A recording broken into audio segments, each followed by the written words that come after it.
오늘은 제가 요즘 거의 자동으로 누르게 되는 버튼 얘기부터 해볼게요. 자려고 누웠다가도 아, 맞다 하고 벌떡 일어나서 세탁기 예약을 걸어요.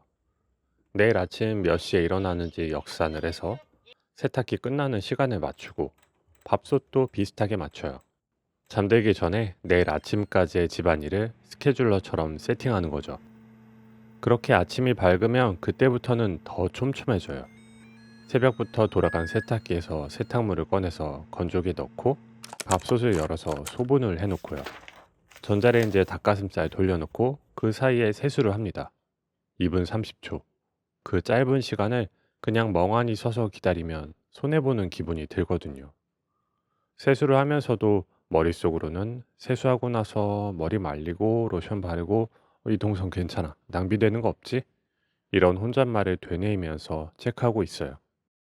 물기 닦는 타이밍이랑 삐 소리가 겹치면 오늘 하루가 왠지 성공한 느낌마저 들죠.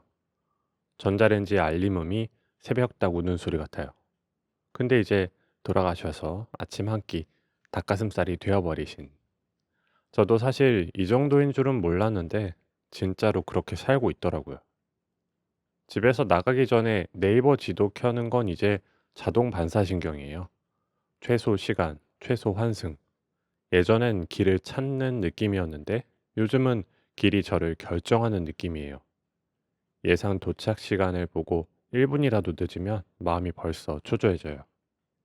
계획에서 벗어나는 걸 실패처럼 느끼는 거죠. 여행도 그래요. 블로그나 유튜브로 검증된 곳만 별표를 해두고 실패를 줄이는 계획을 짜요. 실패 없는 여행, 효율적인 여행. 그런데 생각해보면 여행이 원래 실패를 좀 해야 거기서 또 재미가 있는 거잖아요. 길 잘못 들어서 이상한 골목에서 괜히 마주하게 된 로컬 식당이 그 여행 통틀어 최고 맛집이 되기도 하고, 목적지 없이 탄 트램에서 새로운 여행 친구를 만나게 되기도 하고, 그런 게 여행의 맛인데, 요즘에 저는 그 묘미를 리스크로 분류하게 된 것 같아요. 그리고 이제는 AI를 쓰는 일도 그냥 일상이 됐죠. 더 빠르게, 더 쉽게 실패를 줄이는 방법을 묻고 그 답을 바로 받아요. 솔직히 너무 편해요. 우리 모두가 아는 그 쾌감이 있잖아요. 아, 내가 이제 고생 안 해도 되네. 근데 그게 어느 순간부터는 편리함이 아니라 기준이 되어버린 느낌이 들더라고요. 효율이 도구일 때는 정말 좋았어요. 근데 효율이 기준이 되면 삶이 굉장히 플랫해지더라고요. 입체감이 없어지는 거죠. 곡선이 있고 굴곡이 있는 일상을 살다가 어느새부턴가 압축 파일 같은 하루를 사는 느낌이 들었어요. 감각이 무뎌지고 손에 잡히는 게 없어지더라고요. 저는 스스로 이렇게 물어보게 됐어요. 효율적이지 않으면 의미가 없나? 이 질문이 자꾸 떠오르는 건 제가 하는 작업이 효율과는 거리가 멀기 때문이기도 해요. 손으로 무언가를 만든다는 건 시간과 에너지와 비용을 계산하면 자본주의라는 시스템 안에서는 안 하는 게 맞다가 결론일 순간이 많아요. 그런데 이상하게도 저는 그 안 하는 게 맞다는 결론을 들으면서도 계속해요. 이게 제일 이상하죠. 그럼 왜 하냐? 결국 남는 건 뻔해요. 돈으로 딱 치환이 안 되는 어떤 것들. 이를테면 마음, 감각, 관계, 기억. 그런 것들이요. 요즘은 이게 의미가 있어? 라는 질문이 이게 돈이 돼? 와 겹칠 때가 많잖아요. 우리가 약해서 그런 게 아니라 되게 자연스러운 흐름이라서 더 무섭고요. 사람의 뇌는 원래 에너지를 아끼는 쪽으로 움직이니까요. 다니엘 카너먼이 말한 것처럼 우리는 빠른 판단을 위해 자동 모드로 살아요. 깊게 생각하는 건 비용이 들고 피곤하니까요. 그러니까 효율을 찾는 건 뇌의 기본값에 가깝습니다. 문제는 그 기본값이 가치 판단까지 장악할 때예요. 효율적이지 않은 건 시간 낭비, 의미 없음, 쓸모 없음. 그렇게 딱 집어넣는 순간 느린 것들은 죄책감이 붙어요. 멍 때리는 것도 죄책감, 아무 목적 없이 걷는 것도 죄책감, 친구랑 수다 떠는 것도 죄책감, 심지어 쉬는 것도 이 휴식이 나한테 도움이 되나? 이런 걸 평가할 때가 있죠. 휴식을 평가하는 사람, 저예요. 요즘은 연애에서도 효율을 따지는 말이 너무 많아요. 시간 낭비하지 말자, 감정 소모 줄이자, 가능성 없는 사람에게 에너지 쓰지 말자. 다 맞는 말이죠. 근데 그 말들이 너무 완벽하게 맞아서 문제예요. 맞는 말은 사람을 쉽게 설득하거든요. 최근에 시작한 드라마 중에 미혼 남녀의 효율적 만남이라는 게 있는데 웹툰이 원작이라고 하더라고요.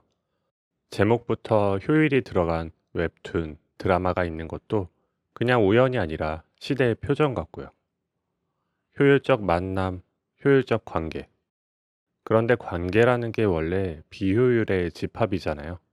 오해하고, 삐지고, 풀고, 다시 삐지고, 한 번에 깔끔하게 업데이트되는 관계는 없어요.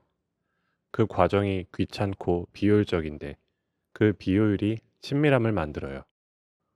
효율만 따지면 관계는 유지 비용이 되고 사람을 프로젝트처럼 관리하게 돼요. 연애를 KPI로 관리하는 순간 사랑은 되게 억울해집니다. 날 좋아한다며 왜 날 보고 평가표를 들고 있어? 이런 느낌을 받게 되죠. 저는 이 얘기를 하면서 좀 민망해요. 왜냐면 저는 효율을 굉장히 좋아하거든요.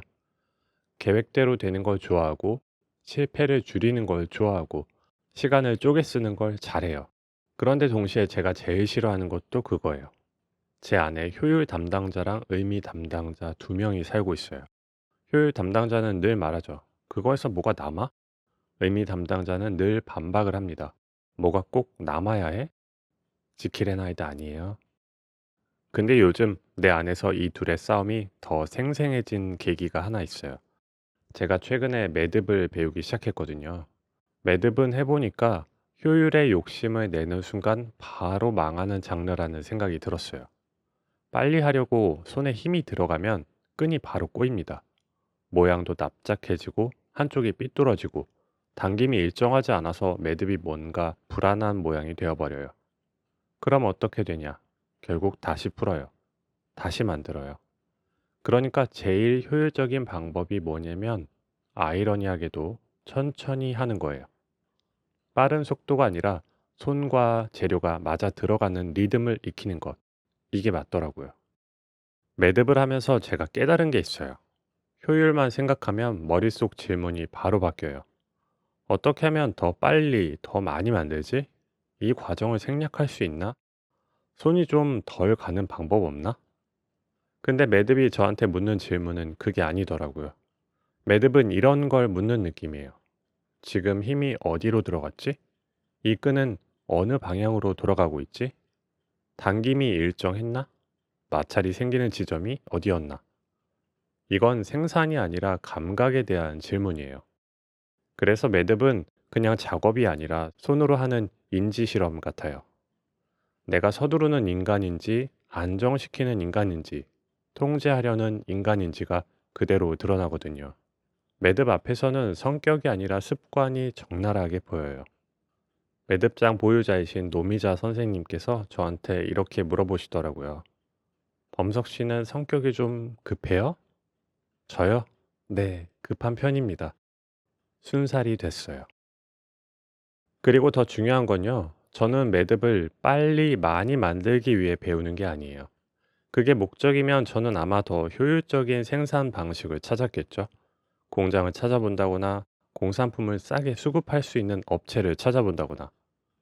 근데 제가 진짜 원하는 건 손의 감각을 익히는 거예요. 재료와 더 친해지는 거예요. 그래서 언젠가 정말 내가 만들고 싶은 작품을 해 나가는 거.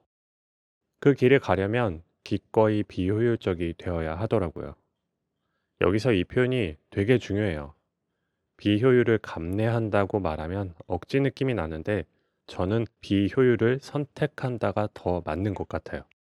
선택하는 순간 풀고 다시 만드는 시간은 실패가 아니라 이 기술을 연마하고 익혀나가는 과정의 일부가 돼요. 풀리는 시간까지 포함해서 나만의 작품으로 향하는 길이 되는 거죠. 이게 뇌의 학습 방식하고도 닮았어요.